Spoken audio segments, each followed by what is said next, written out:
bikin balado jengkol spesial buat suami. Wah, udah lama banget nih gak masak jengkol. Pas banget weekend dan suami juga libur kerja. Apalagi ditambah ikan teri kayak gini. Beh, ini sih bisa ngabisin nasi semegikom.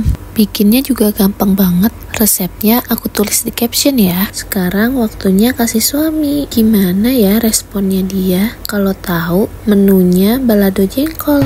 Wah, mantep banget ini jengkol.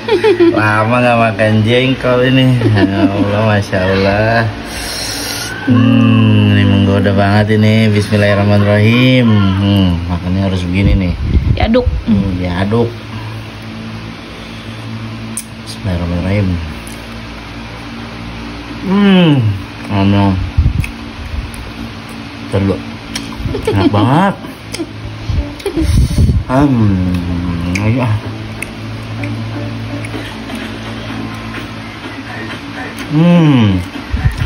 Mantul. Terima kasih Mami, enak banget. Sama.